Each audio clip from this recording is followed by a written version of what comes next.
그냥 고양이나 뭐 주인 없는 강아지 같은 막 이런 애들 보면 마음이 아프고 밭에서 밭손질을 하다가도 그 풀 뽑을 때도 겨우내 이렇게 해서 힘들게 나왔는데 이걸 내가 뽑는구나 이런 마음. 자꾸 이렇게 이제 모든 생명 있는 사물에 자꾸 사람의 감정을 이입시키게 돼요, 저도 모르게. 네. 근데 저는 정말 이런 내 자신이 힘들어요. 불쌍한 게 많아서 너무 싫어요. 그래서 평범하게 살고 싶은데 그게 정말 안 되더라고요. 오늘 좋은 답변 좀 부탁드립니다. 그 얘기를 들으면 나는 어릴 때 개구리 잡고 그랬거든요. 그래서 나는 성인이 되긴 좀 틀렸다 이렇게 생각을 하고 있는데 자기는 그런 성인이 될 지금 소질을 타고났네. 근데 왜 그게 문제예요? 풀 뽑으면 풀이 아파해서 풀을 못 뽑겠다 그러면 뭐 밭 안 매도 되고 얼마나 좋아요. 뭐가 문제인데? 안 그래도 밥 먹기 싫은데 잘 됐네. 밥 먹기 싫다 이러지 말고 아이고 풀도 다 살라고 놨는데 굳이 왜 뽑아요 이렇게 놔두면 돼. 풀 안 뽑고 니 뭐 먹고 사노? 그러면 그래도 다 성경을 인용하면 돼요. 저 날짐승도 저 지금 하늘에 나는 새들도 어때? 다 제먹을 거 있는데 너희들이 먹을 거 걱정하지 마라. 전도 떠나는 제자들에게 그렇게 얘기했거든요. 그러니까 저 새도 다 먹을 게 있는데 뭐 사람이 걱정할 거 있겠어요. 이러면 돼요. 그냥 낙엽이 떨어지고 꽃이 피고 그저 늙으면 죽고 이러는데 낙엽이 떨어진다고 울고 자기 울으라고 낙엽 떨어지는 것도 아닌데 뭐 다리 기운다고 아이고 다리 저기 반밖에 안 됐네 하고 울고 이런 걸 뭐냐면 감정 낭비가 좀 심해요. 그 감정 낭비가 심하니까 자기가 그 나쁜 것도 아니고 아무 문제도 아닌데 감정 낭비가 심하니까 자기가 좀 덜 행복한 거예요. 그럼 만약에 아기를 길 가다가 아기가 교통사고 탁 났다. 그러면 아기한테 제일 필요한 거는 우는 거예요. 아기를 빨리 안고 병원에 가야 되는 거예요. 병원에 가는데 막 아기 다친 거 보고 기절해 버렸다. 이건 감정 낭비의 사람. 애한테 아무 도움이 안 되는 짓을 하거든요. 그래서 길 가던 사람이 병원에 데려가요. 지는 기절해버려요. 그럼 이거는 사랑이 너무 깊어서 그렇다. 그렇지 않습니다. 남편이 죽었다. 그래 따라 죽어버려요. 뭐 이런 게 이제 감정 낭비인 사람이거든요. 이런 사람은 정신질환에 속합니다. 이게 사랑이 아니에요. 정상적인 사람은 어떠냐? 죽으면 막 엄청나게 아파, 마음이. 근데 1년 지나고 2년 지나고 3년 지나면 좋아지나 나빠지나? 좋아져요. 그래서 세월이 약이다. 이 자연 치유가 되는 게 정상이에요. 그러니까 나무도 꺾으면 또 삭이 트고 또 뭐가 다쳐도 시간이 흐르면 또 치유가 되고 이게 생명의 현상이거든요. 그럼 수행이란 건 뭐냐? 자연 치유가 되지만은 시간을 좀 단축할 수 있어요. 내가 물어보죠. 남편이 돌아가셨다 그러면 3년 후에 좀 좋아질까 나빠질까? 그럼 본인은 3년 지나도 안 잊어버릴 것 같아. 그래도 시간이 지나면 좋아질까 안 좋아질까? 좋아지겠지. 그럼 제가 되묻죠.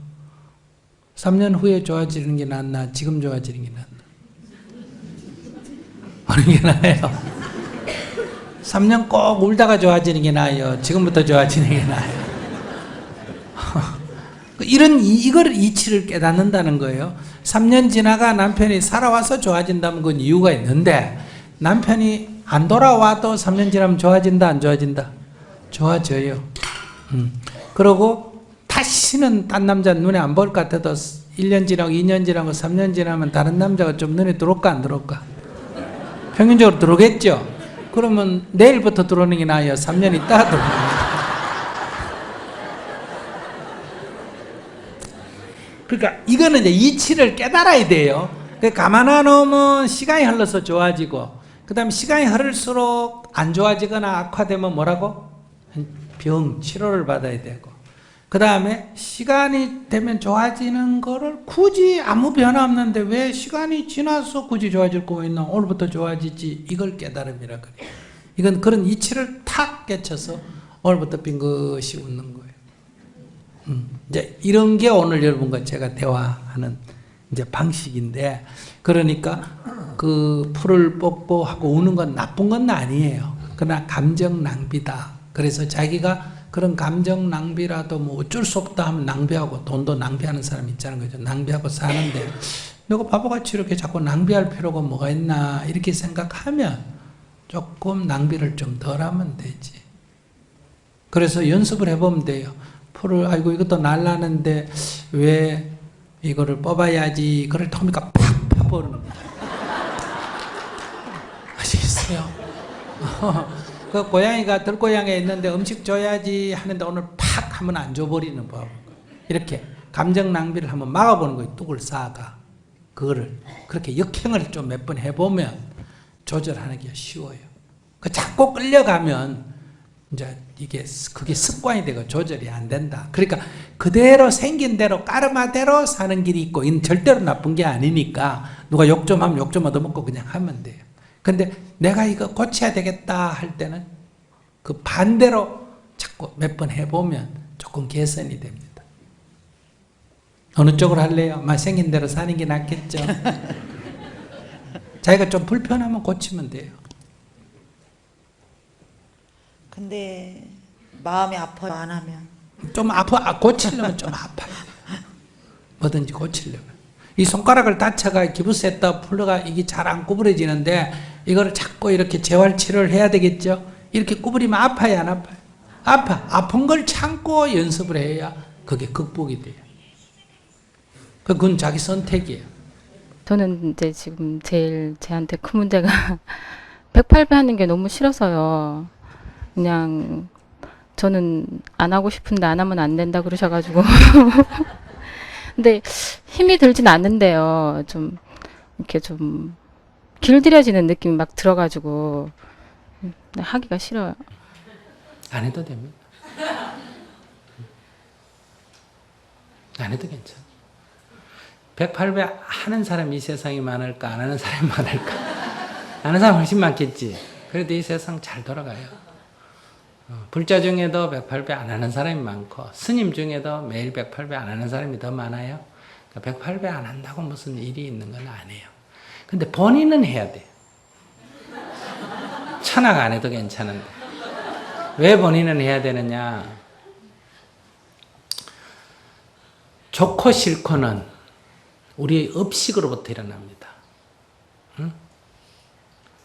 좋고 싫고가. 근데 이 좋고 싫고를 따라가면, 좋다고 행하고 싫다고 거부하고 이렇게 따라가는 것은 업식의 노예가 되는 거예요. 그 업식에 끌려다니는 인생이다 이 말이에요. 근데 우리가 해탈이라고 하는 것은 그 업식의 노예로부터, 그 업식의 노예로부터 벗어나는 거예요. 그 업식의 노예가 내가 늘 계속 반복되는 것을 우리가 윤회라 그래. 그 윤회로부터 벗어나야 돼. 그러니까 짜증을 내고 싶어서 내는 게 아니에요. 나도 모르게 짜증이 나고, 나도 모르게 성질이 나고, 나도 모르게 화가 나고, 나도 모르게 졸리고, 이런 식이란 말이에요. 그래서 그것이 반복되고 있기 때문에 거기서 벗어나려면 좋고 싫고로부터 자유로워야 돼요. 그래서 신신명 첫 구절이 뭐예요?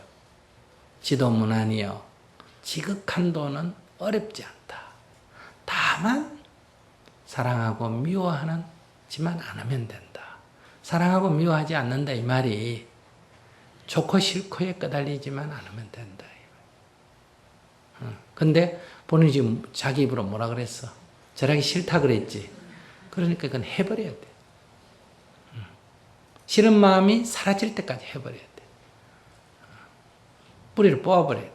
그래서 그 자체는 해도 그만, 안 해도 그만인데 본인이 절하기가 싫다. 그래서 안 하면 업식을 따르는 거예요. 어떤 사람이 저는 절하는 게 너무 재밌습니다.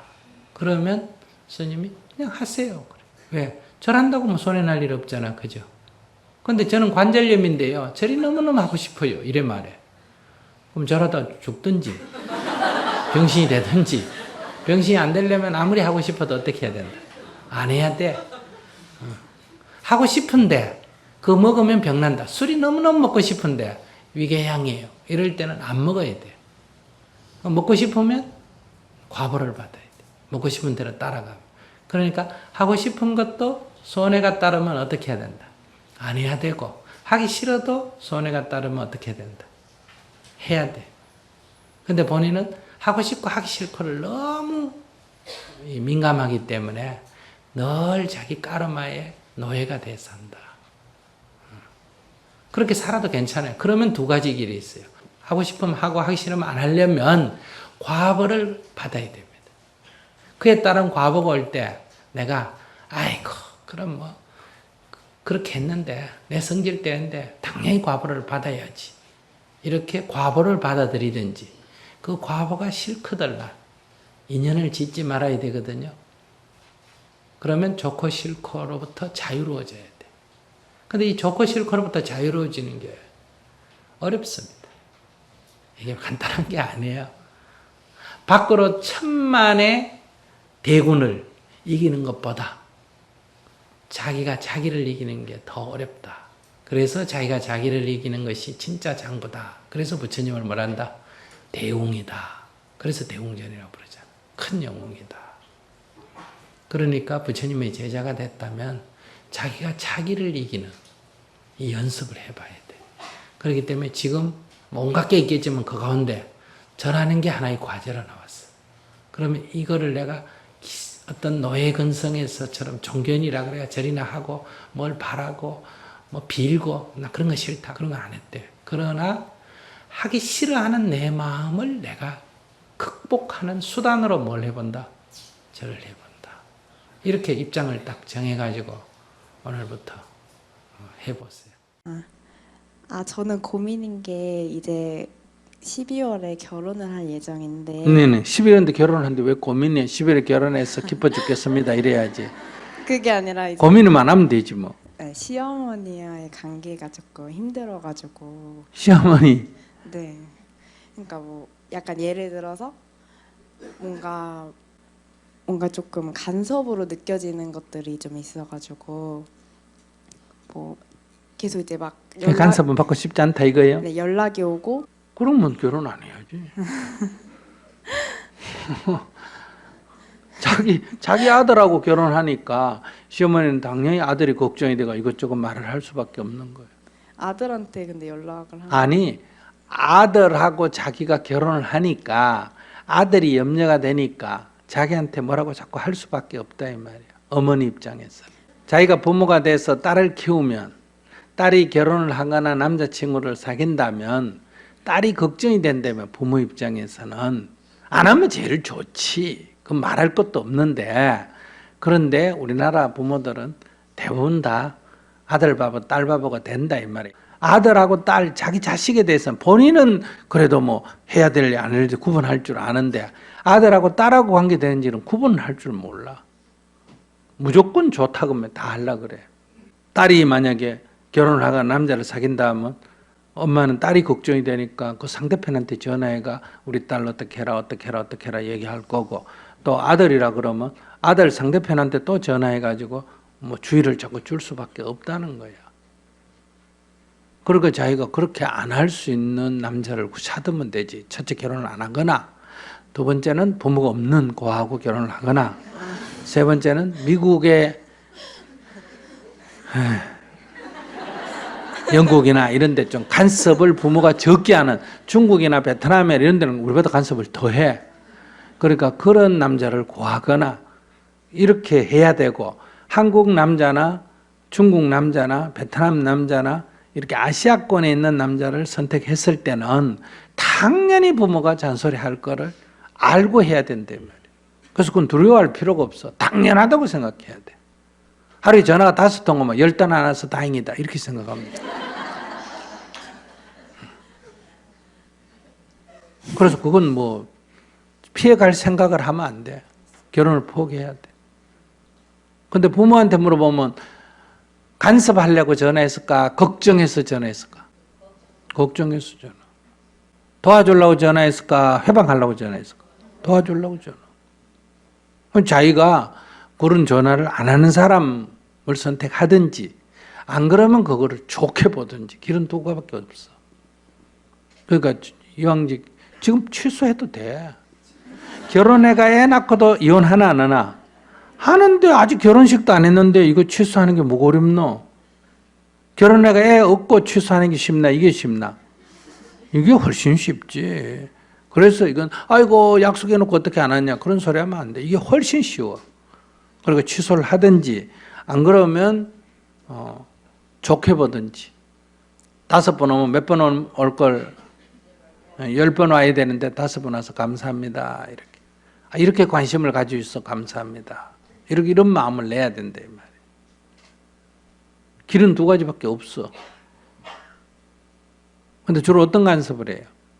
집을 구해가지고 이제 인테리어를 뭐 이렇게 하기로 했는데 네. 이제 사진을 찍어서 보여달라고 해서 이제 방이랑 이런 거를 보여드렸는데 이제 왜 이런 데를 좀 구했냐 이렇게 뭐 또 얘기를 하시고 그래 그 의견이지 그게 왜 그러니까 간섭이야?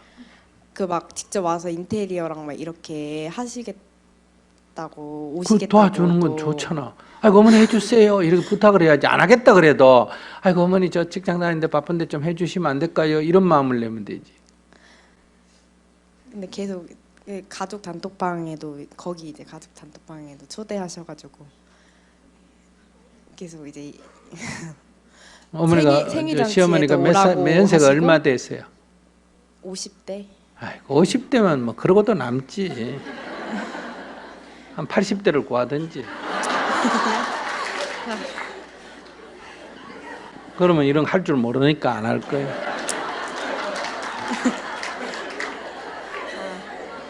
자기 어머님 연세 얼마예요? 저희 어머니도 50대. 근데 자기 어머니는 자기한테 일체 간섭 안 하나? 자기 어머니도 가끔 뭐 오빠들한테 간섭 하나? 저희 엄마 성격이 자체가 약간 간섭을 그렇게 많이 하지는 않는데 그냥 가끔씩 조언만 조금 해주고. 아, 지 엄마가 하는 건 좋으니까. 그래. 그냥 간섭. 시어머니가 하는 거는 간섭이고. 그냥 적나라하다. 아주 적나라하다. 그러니까 이거는 간섭을 하고 조언을 하는 거예요. 듣고 싶으면 조언이고 듣기 싫으면 뭐다? 간섭이야. 그러니까 지금은 얘기하는 듣기 싫다 이 말이네. 듣기 싫으면 결혼을 취소하면 되고 그 다음에 결혼을 하려면 조언으로 받아들이세요.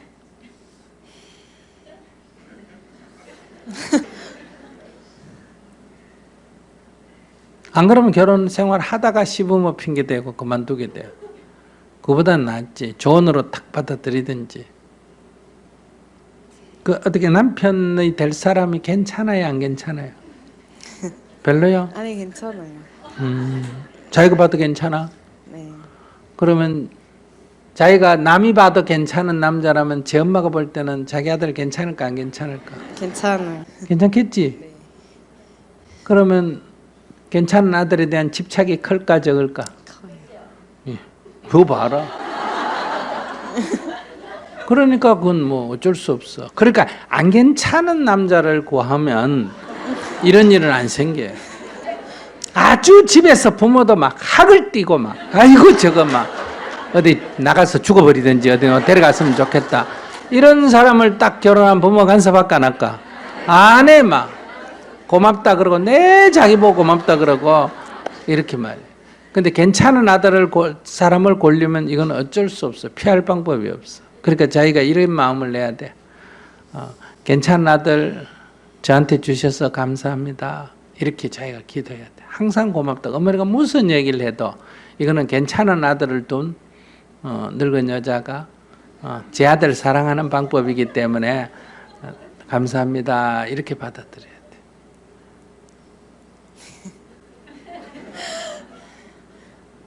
아니, 난 사실만 얘기하는 거예요.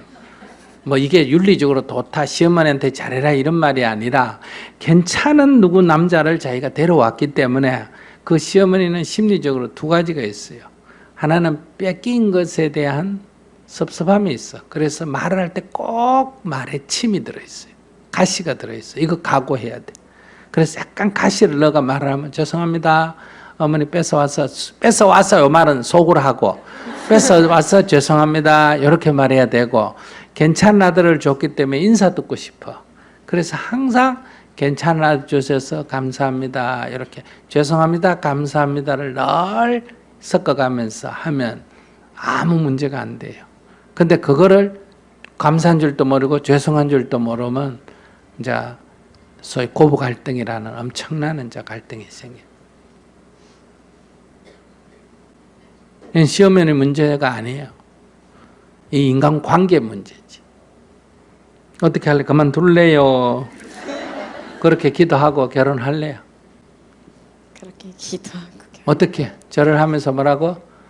당신 아들 뺏어와서 죄송합니다. 죄송합니다. 좋은 아들 주셔서 감사합니다. 한번 따라해봐. 당신 아들 뺏어와서 죄송합니다. 당신 아들 뺏어와서 죄송합니다. 좋은 아들 주셔서 감사합니다. 좋은 아들 주셔서 감사합니다. 그렇게 기도하면 이게 뭐로 간섭을 안 들리고 뭐로 들린다? 조언으로 들린다. 저분 아직 결혼해가 아직 갈등을 안 겪어봐 안 하니까 내 말이 별로 귀에 안 들어올 거야. 근데 저기 아줌마들은 저 막 환장하는 이유는 세월이 흐르면 경험을 하고 나면 스님 말이 막 너무너무 가슴이 다가오는 거야. 근데 젊으면 스님 그런 얘기 하나 이렇게 생각이 들어요. 좀 겪어보고 잘 안 되거든. 이혼할 때쯤 돼가 와서 물었어. 전에 임신했을 때 스님께 질문 드렸었는데 그 애가 초등학교 1학년이 되었습니다. 스님을 이렇게 다시 뵙게 돼서 감사합니다. 네. 저는 외부딸 3명, 친딸 1명, 남편과 삽니다. 재혼한 지 3년 됐습니다. 저는 강박증, 조울증이 있어 약을 먹어야 하지만 지금 남편과의 아이를 갖고 싶어서 의사와 상담 후 9개월째 약을 안 먹고 있습니다.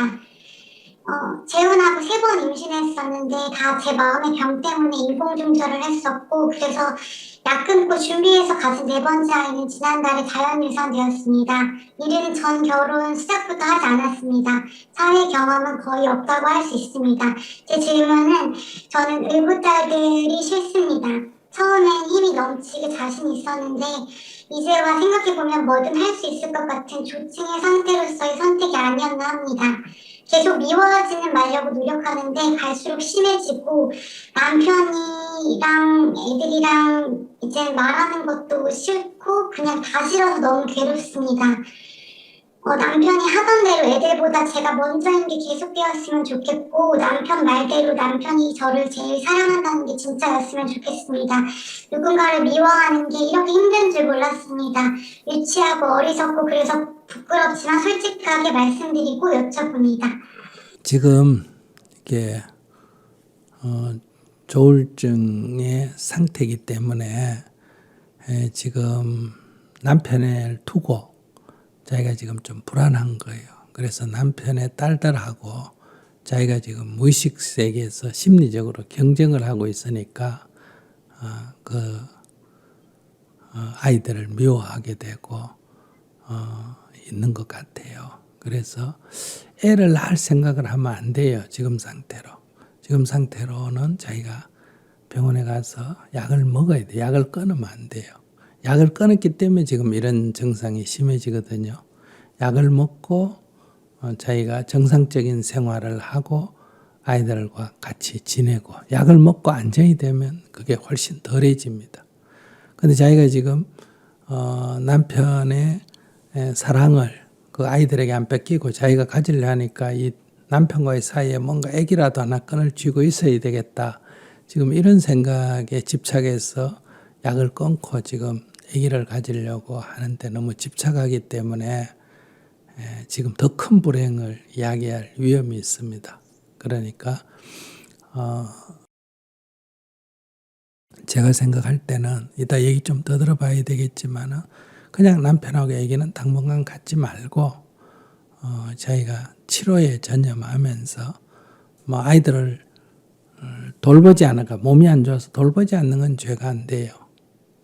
그런데 미워하는 거는, 싫어하거나 미워하는 거는 그 아이들이 또 성장하는데 나쁜 영향을 주고, 또 그 아이들과의 갈등이 생기면 남편으로부터도 누가 부모가 자식을 팽개치고 그러시겠어요. 남편이 자식을 팽개치고 자기만 좋아한다면 그 남편은 믿을 사람이 못 되는 남자예요. 남편이 나보다 더 자기 아이들을 더 사랑하면 그건 사실은 그 남자가 좋은 남자예요. 나쁜 남자가 아니고. 그렇기 때문에 아이들하고는 경쟁하거나 질투해서는 안 된다. 이런 관점을 가지고 재혼까지 했는데 뭐 또 문제가 생기면 뭐 2번도 했는데 3번 하면 되지. 이 3번 하라는 얘기가 아니라 자기 지금 심리가 여기에 매달려 있기 때문에 불안해지고 자기 인생이 불행해진다 이런 얘기예요. 그래서 뭐 어떤 일로 있어서 헤어질 수밖에 없다면 또 다른 길이 또 있습니다. 인생에는. 그러니까 여기에 너무 매달리지 마라 이런 얘기예요. 그래서 저는 약을 다시 복용을 했으면 좋겠다. 아기 낳는 걸 조금 뒤로 미루더라도. 지금 나이가 몇이에요? 법이 바뀌어서 31 됐어요. 그러면 아직 시간이 충분히 있으니까 치료를 먼저 받는 게 중요합니다. 아기 갖는 데 너무 신경 쓰지 말고. 그리고 또 말씀드려도 되나요? 얘기하세요. 제 문제 중 이게 사실 제일 크긴 한데 저는 거의 집에만 있고 아무도 만나지 않고 아무것도 안 합니다. 그래서 남편이 바빠지고 결혼했고 시간이 지나서 바뀔 수 있다는 행동들이 과하게 반응되고 마음이 변할까봐 감각적 물음으로 집착을 하는 것 같습니다. 그래서 3년간 거의 매일 싸우다 이제 마지막으로 지쳤습니다. 자유롭고 싶습니다. 남편의 대답도 아니고 애들을 미워하지도 않고 그냥 제가 저로서 행복하고 싶습니다. 그러니까 그 뭐 이혼하면 되는데 이혼한다고 이 문제가 해결될까요? 그러니까 병원에 치료를 받아야 된다는 거. 치료를. 완치는 안 되더라도 치료를 받으면 이게 훨씬 완화돼요. 그렇게 계속 남편하고 아무리 남편이 자기를 이뻐해도 계속 이렇게 남편하고 갈등을 일으키고 싸우면 사람은 지치게 되거든요. 내가 보기에 이미 벌써 남편은 상당히 지쳐 있는 상태입니다. 그러니까 자기가 더 이상 이렇게 집착을 하지 말고 일단 병원에 가서 의사하고 상담을 하고 약을 먹고 심리적 안정을 취하고 그 다음에 이후 일은 지금 뭐 헤어지면 못 살 것 같지만은 이렇게 같이 살면서 늘 괴로워하는 것보다는 헤어져서 사는 게 더 나을 수도 있거든요. 왜냐하면 상대편도 힘드니까 지금. 그래서 거기 너무 매달리지 마세요. 남편하고 약간 싫어서 밀어내는 게 아니라 남편하고 약간 집착을 좀 끊고 약간 떨어져서 지내면 훨씬 두 사람의 관계가 지금보다 좋을 수가 있습니다. 남편도 좀 속박을 덜 느끼고 자기도 속박을 좀 덜 느끼고 누가 뭐 자기에게 무거운 짐을 준 게 아니에요. 본인의 정신이 지금 자기가 무거운 짐을 지고 있고 자기가 자기를 가둬가지고 속박을 지금 받고 있는 거지 누가 자기를 속박하는 거 아니에요. 지금 치료가 제일 중요하다는 얘기를 드리고 싶습니다. 애기 거기 지금 관계가 안 좋고 막 못 살겠다고 하면서 또 애기를 갖는다는 건 앞뒤가 안 맞잖아요. 그죠? 그리고 또 약을 먹고 또 애기를 가지면 애기가 태중에서 신체 장애가 일어날 가능성이 높습니다. 그래서 의사하고 이거 충분히 상의해야 돼요. 이 약이 태아에게 아무 이상이 없다 그러면 약을 먹으면서 치료하는 거는 괜찮은데 조금이라도 태아에게 위험이 있다 이러면 태아를 안 가져야지, 아기를 안 가져야지 약을 끊으면 안 된다는 거예요. 약을 끊으면 아기가 앞으로 생겨도 더 큰 문제예요. 그러면 헤어지지도 못하고 이러지도 못하고 저러지도 못하고 이제 평생 이제 싸우면서 살아야 되는 거예요. 그 남편 딸들은 그러니까 몇 살이에요? 11살이고, 쌍둥이는 제 딸이랑 동갑 8살이에요. 그럼 자기가 이제 애들 4명을 어떻게 밥은 다 해줘야 돼요? 네. 그럼 해도 장한 일이야. 4명 키운다는 거는. 그러니까 더 이상 여기 자녀를 또 가져서 뭐 하려고 그래요. 그 집착이라니까. 자녀를 더 이상 가지려고 하지 말고, 그러니까 자녀를 통해서 이 남자와 관계를 묶어두려고 하는 거는 어리석은 생각이에요. 그건 옛날 봉건 시대의 얘기지. 아기를 낳아야만이 이렇게 살 수 있는 그런 시대의 얘기지. 지금은 그렇게 해서 끈을 가지고 있으려고 하는 거 생각 자체가 잘못된 거예요. 저는 제 딸을 임신했을 때 나와서 스님 말씀하셨던 것처럼 36개월 동안 진짜 행복했거든요. 네. 그래서 또 아이를 갖고 나오면 제가 거기에 집중해서 행복할 수 있지 않을까 하는 마음이지 막 묶어두는 마음은 모르겠어요. 그 생각도 잘못된 거예요. 그것도 지나간 과거에 집착하거든요. 어제 먹은 게 맛있다고 오늘 또 먹으면 맛이 없을 수가 있습니다. 그리고 그게 더 큰 고통을 유발할 수도 있고. 그러니까 전에는 이미 아기를 가졌으니까 아기를 가지고 미워하고 심적 불안을 일으키면 안 좋으니까 좋은 마음을 가져라 했는데 지금 환경이 남편하고 갈등이 있고 애들 미워하고 이 상태에서 아기 가지면 큰일이에요.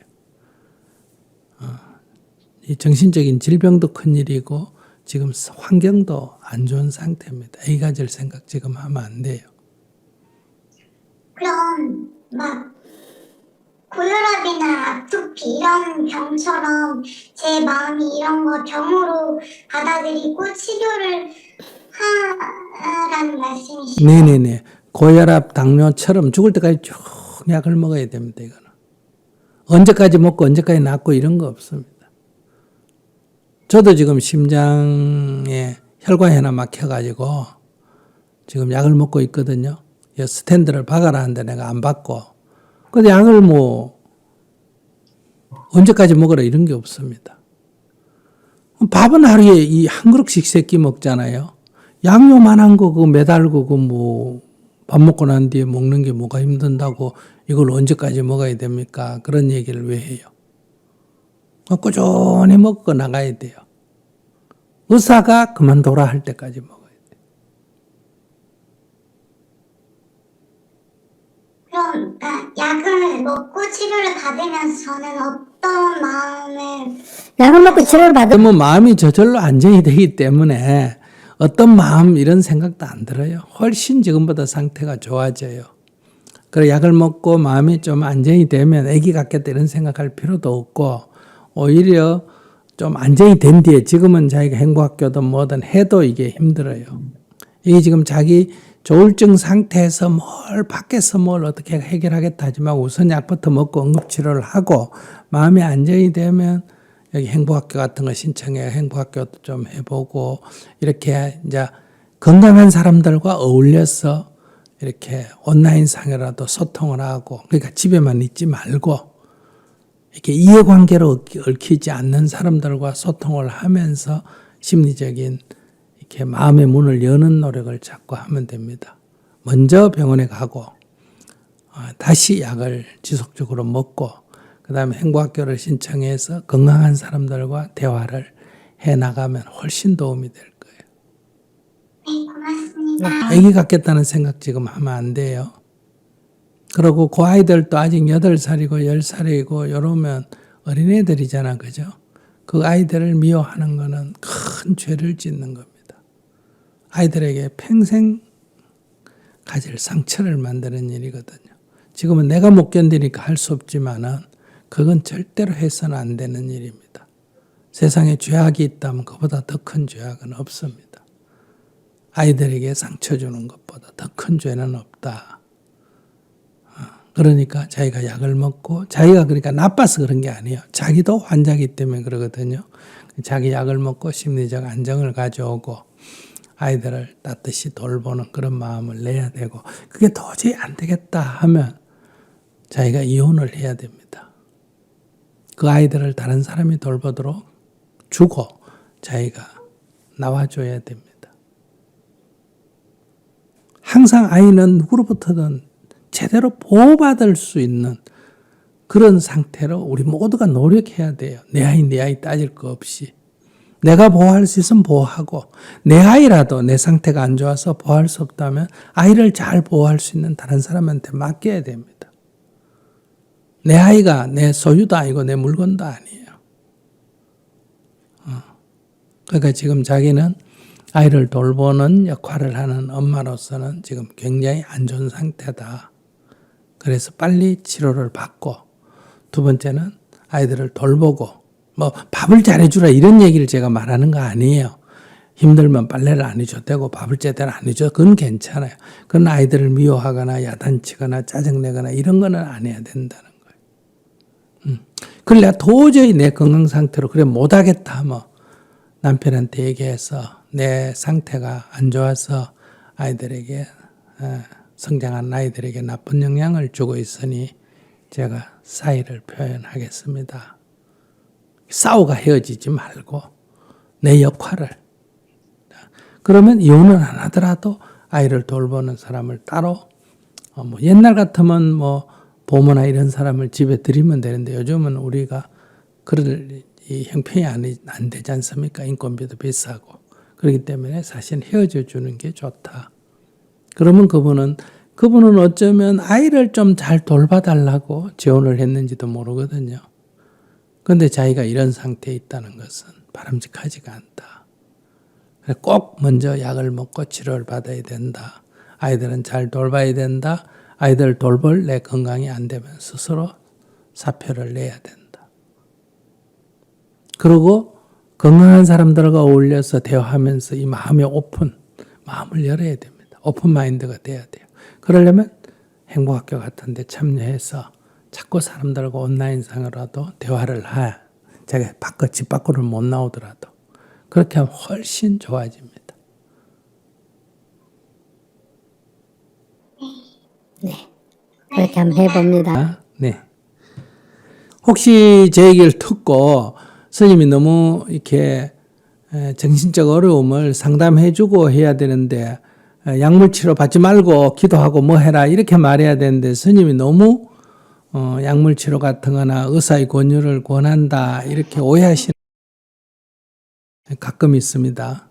제가 말하는 것은 그런 뜻이 아니라 응급치료는 현재로서는 의사의 처방이 필요하다 이런 얘기요. 그리고 너무 제 맘대로 자기 생각대로 이렇게 의사의 처방을 무시하고 하는 거는 좋지가 않다. 육체적인 병은요, 뭐 치료를 받다가 의사 처방대로 아내가 뭐 다리가 하나 썩으면 잘라내쁘면 되고 뭐 그래도 큰 문제 사는데 문제가 없어요. 근데 이 정신적인 것은 굉장히 위험합니다, 사실은요. 특히 이렇게 아기를 키우는 엄마들은 아이한테 엄청난 나쁜 영향을 줄 위험이 있다. 이런 얘기예요. 그래서 일단은 응급치료를 먼저 받아야 된다. 응급치료를 받아가 안정을 시키고 그것만 갖고 약만 먹으면 된다. 그런 얘기 절대 아니에요. 그렇게 안정이 돼야 행복학교도 다닐 수 있고 안정이 돼야 다른 사람하고 교류도 할 수 있는 거예요. 이게 안정이 안 되면 교류 자체가 불가능한 거예요. 그래서 얘기하는 거지 무슨 뭐 약물 치료를 자꾸 권유한다 이렇게 오해하지 마시고요. 일단 전문가하고 의논을 하고 두 번째는 이런 지금 막 아이들 세심 입다 이 정도면 이거는 지금 조금 심한 상태입니다.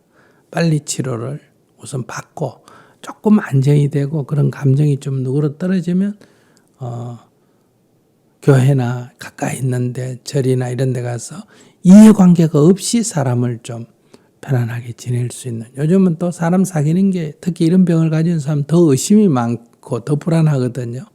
그래서 우선 온라인상으로 이렇게 좀 보장이 되는, 안전성이 보장이 되는 그런 교류를 좀 하면서 나중에 오프로도 교류를 하고 이렇게 해서 어느 정도 이제 안정이 되면 그때 이제 의사하고 상담해가지고 약을 줄이든지 끊든지 이제 이거는 의사의 반드시 처방을 따라야 된다 이 말씀을 다시 한번 드립니다.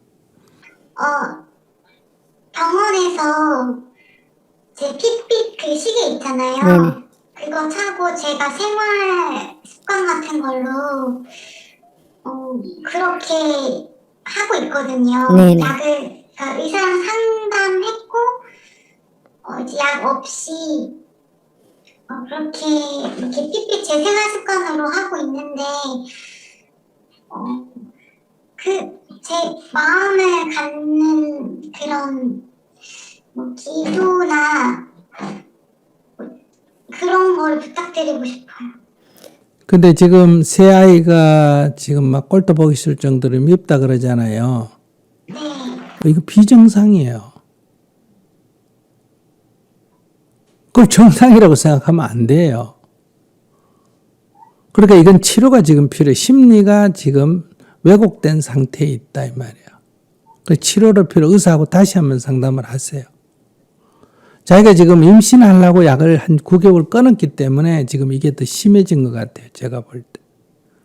그래서 의사하고 상담을 해가지고 충분히 치료를 먼저 받고, 그러고 이제 다음에 여기 정문적 설이 매주 있으니까 그 결과를 보고 하면서 얘기를 하면 좋은데 지금은 자기는 응급치료가 지금 필요하다 싶습니다. 특히 이 엄마이기 때문에 응급치료가 필요하다. 자기는 지금 이렇게 좀 끌어도 성인이니까 되지만 아이들은 자기로 인해서 받는 심리적 상처는 그게 매일매일 이렇게 위험하기 때문에 자기가 응급치료를 빨리 좀 해줘야 된다. 이런 얘기예요. 네. 네. 저는 제 자식만 예쁘고 일부 자식은 미운 게 당연하다고 근데 제가 심하긴 하지만 그렇게 생각했고 제 마음에서 모든 것은 오는 거니까 제 마음만 스님한테 어떻게 고쳐먹을지 여쭤보려고 했었는데 병원에 가는 게 먼저라고 하시니까 가서 의사랑 상담해보고 오겠습니다. 네, 고맙습니다. 예. 내 자식이 더 이쁘고 남의 자식이 덜 이쁜 거는 누구나 다 같는데 지금 어린 애기를 네 자식 내 자식 따지고 하는 것 자체가 그건 어른으로서 할 일이 아니에요. 어른으로서 할 얘기가 아니에요. 그럼 만약에 그렇게 따진다. 그게 조금 있는 거는 사람이 어쩔 수 없지만 그게 심하면 그건 병이에요. 아이는 돌봐야 되는데 그건 누가 돌보든 돌봐야 되는데 이 돌보는 아이를 가지고 내 거니 네 거니 남자니 여자니 하는 거는 큰 죄악이에요. 이 정신 차리셔야 돼요. 좀만 아이들을 돌보는데 공부 잘하니 공부 못하니 말 잘 듣니 안 듣니 이렇게가 차별해도 안 돼요. 아이들이란 것은 그 모르는 게 당연한 거고 뭐 잘못하는 게 너무 당연한 거 아니에요. 그래서 돌보는 사람이 필요한 거 아니에요. 그러니까 지금 얘기 들어보면 그건 병에 들어가지. 그냥 정상적인 사람으로서 뭐 조금 이렇게 살펴보니까 아무래도 내 애가 조금 더 챙겨집니다. 이 정도면 내가 마음을 그렇게 가지면 안 된다. 그러면 그 큰 죄가 된다. 그러니까 똑같이 봐라 이런 말을 하겠는데 자기는 지금 그런 수준이 아니에요. 이건 치료가 긴급하게 요구하는 수준이다. 그렇게 이해하셔야 됩니다. 네, 고맙습니다. 네.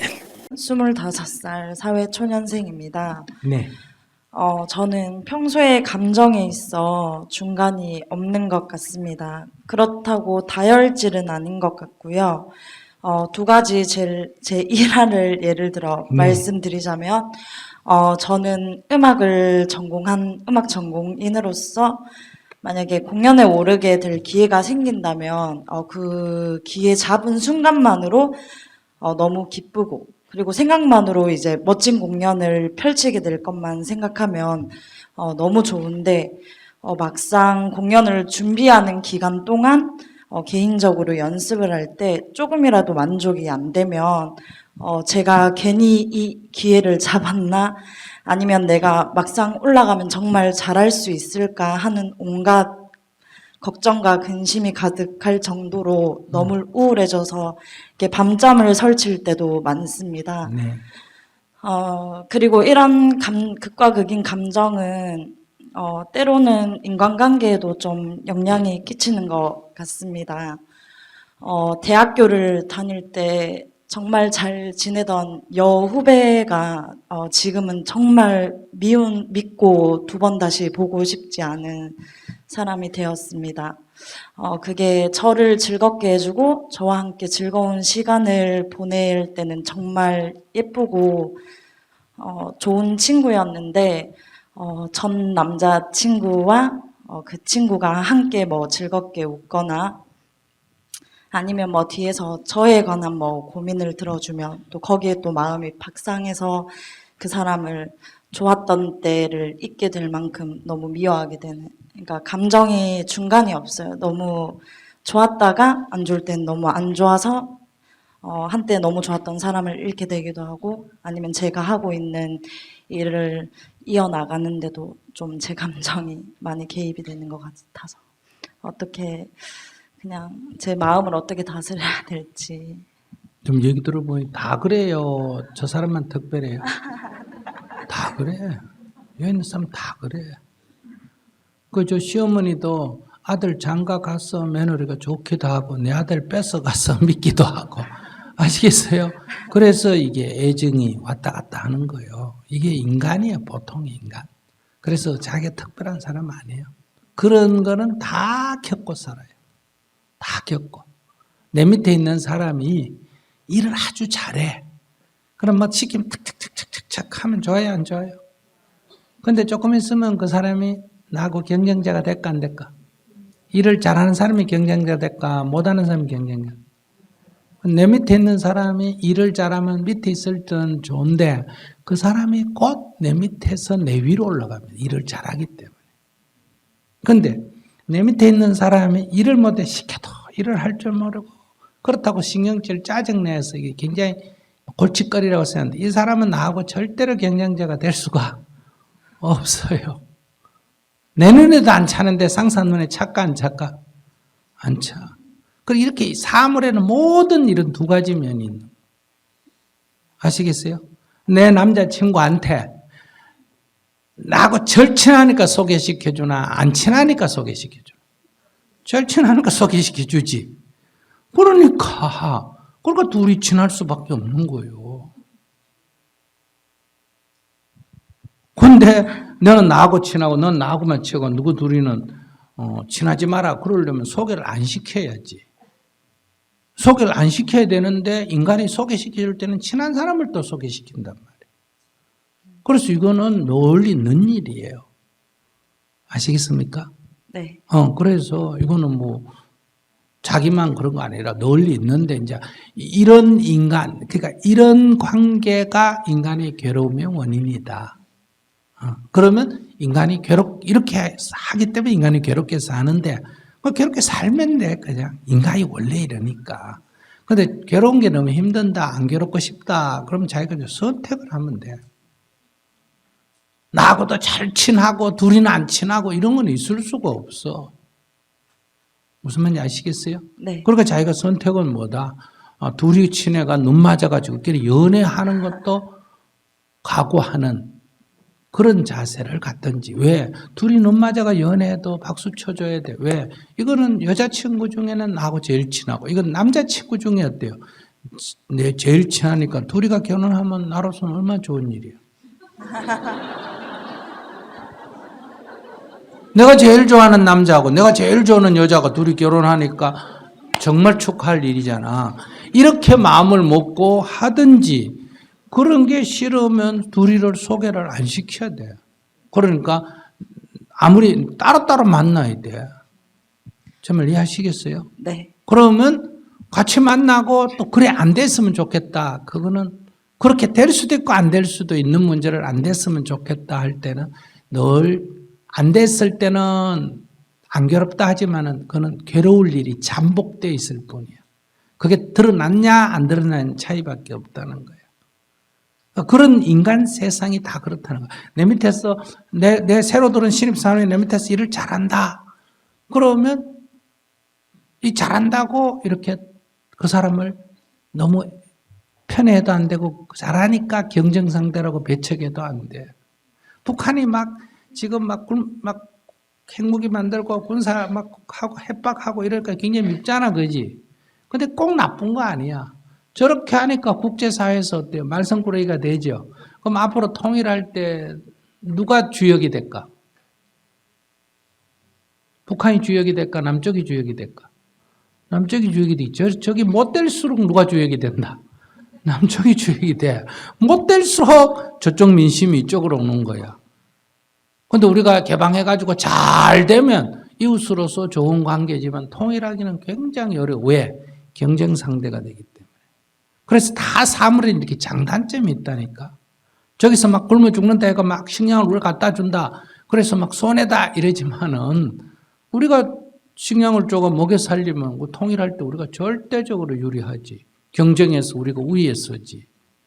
이런 사물의 이 성격을 모르기 때문에 늘 인생이 이렇게 고달프단 말이야. 그러니까 혼자 사는 시어머니가 아들 하나 믿고 살았는데 아들이 젊은 여자하고 사니까 얼마나 불안하겠어. 그러니까 더 잘하는 거야, 아들한테.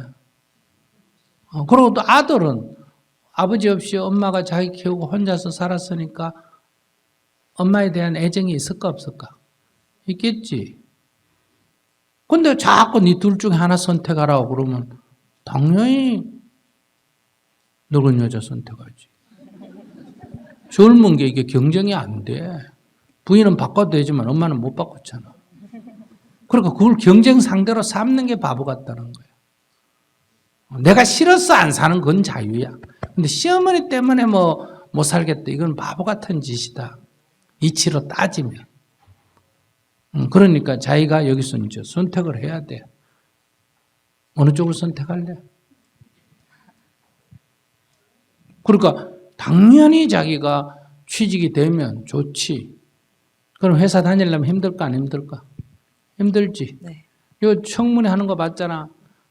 장관 후보로 추천되면 좋나 안 좋나? 좋지. 이튿날 국회 불려가서 망신 사는 거 봤지. 그치? 그 사람은 그 추천 안 됐으면 그런 망신 살 필요 있나 없나? 없지. 이거야. 세상이란 이런 거야. 그러니까 인기 연예인은 이 여자 저 여자 만날 기회가 많나 안 많나? 많지.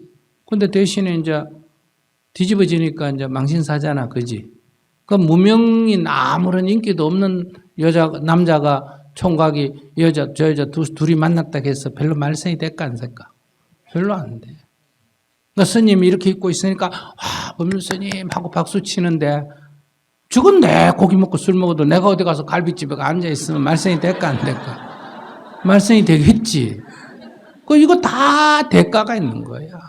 모든 것에는 이건 이제 인연과보라 그래. 모든 것에는 대가가 있는 거야. 자기는 지금 대가를 지불 안 하려고 그래.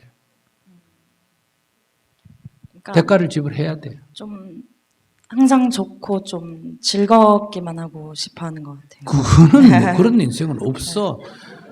그러면 이제 마약을 해야 돼.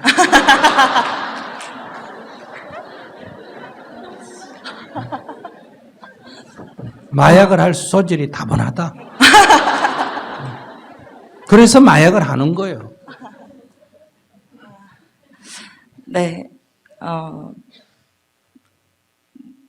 네, 좋은 말씀 너무 감사드립니다.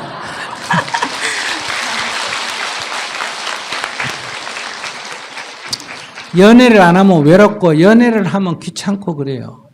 맞습니까? 연애를 안 하면 외롭지만은 간섭받을 일은 없잖아. 그럼 만약 연애를 하면 좋긴 하지만 간섭받나 안 받나? 간섭받지.